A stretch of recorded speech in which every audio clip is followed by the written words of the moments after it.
Hi there, Michael Voloshinovich here, and in this video I wanted to take you through the black and white style pack that I've created for Capture One Pro. And this will work for Capture One Pro 10 and above effectively. You do not need to have the latest version of Capture One Pro.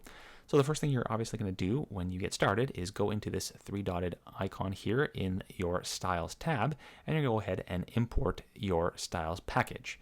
So you're going to select Import Styles. Navigate to the folder that you saved the co-style pack file into, and you're going to go ahead and select it, click open, and that's going to go ahead and add this MW black and white styles grouping into your user styles section. So now we can go ahead and expand that and actually start looking at these across a variety of different images. So as you can see with an image like this, let's go ahead and start with the clean ones, and those, as the name implies, are fairly clean, just black and white styles that are going to be relatively generic, but of course there's going to be one of these three that's going to be best suited for your particular type of image, depending on if it's high key or low key or anything in between. And so that's kind of what those three look like. They're not meant to be overly dramatic, but just kind of nice, clean black and white processes. Moving on to the high contrast ones, again, as the name implies, these are going to increase contrast, so they're going to really brighten up the highlights, darken up the shadows, and do a couple of things with the midtones along the way as well. So depending on your type of image, they may or may not work for that particular type of look, but that's sort of the idea behind them. High key is going to brighten the image overall and try and make it more and more high key, the first one being a lot more dramatic than the second. Again, depending on your starting point, these will look dramatically different, and so that's why I'm providing sort of a variety of different ones so that you can really tailor it to your particular type of lighting scenario. The skin darken ones, as again the name implies, are going to darken your skin down, and it works particularly nicely for images like this one, where we're really bringing out, for example, freckles, we're really bringing out the blue eyes, and it just kind of creates this very dramatic look. And it works for certain images, and I'll show you which ones it's not the best option for. Now with these split tone ones, you can see that we are doing a split tone with cyan being applied to the highlight. So depending on what kind of black and white look you like, if you like that sort of split tone look, that will be a good choice for you.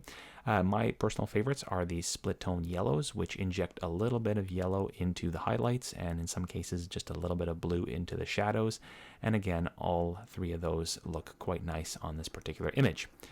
If we jump over to something like this, which is fairly neutral, again, we can see that those split yellows look quite nice there, as do the skin darkening ones, because again, they sort of create this dramatic effect that we might want from this particular image.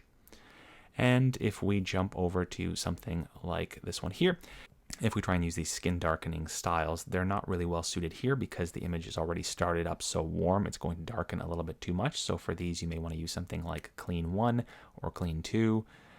Clean 3 is perhaps a little too dark on the reds for this particular image here, and for example, High Contrast 1 looks nice here, as does High Key 2, and perhaps something in the yellows here. All of these three yellows actually look quite nice for this image as well.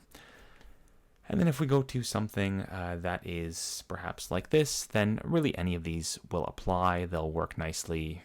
As you can see, it's really just kind of dependent on the type of look that you're after. The skin darkening won't be as noticeable here because the image is very cool, so it can't really find those yellows to really target. And again, we can see that a lot of these split yellows are really nice and pleasing for this particular image here.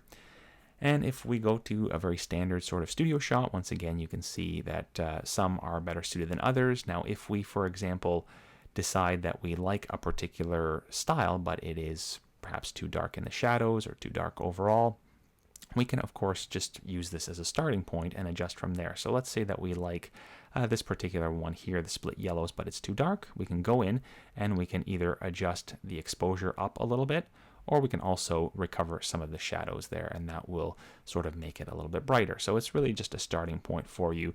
And if you see something that you like that has potential, but it is perhaps, too bright on the highlights, too dark in the shadows, you can always go back and massage that particular image a little bit using some of these tools that we have at our disposal. So hopefully that kind of gives you a good idea of what is available in this style pack. Again, my goal was to really make it work across a wide variety of images, be they in studio or outdoor. These work well for on location where there's architecture involved. It really will give you a pretty broad selection of black and white options. And it's really nice to use these on the output PSDs that result, because then you just have that nice finishing option that you can apply at the end of your image. So hopefully you like this style pack, and if you have any questions, be sure to make a note in the comments here, or you can reach out to me via my website at vibrantshot.com. Thanks so much for watching.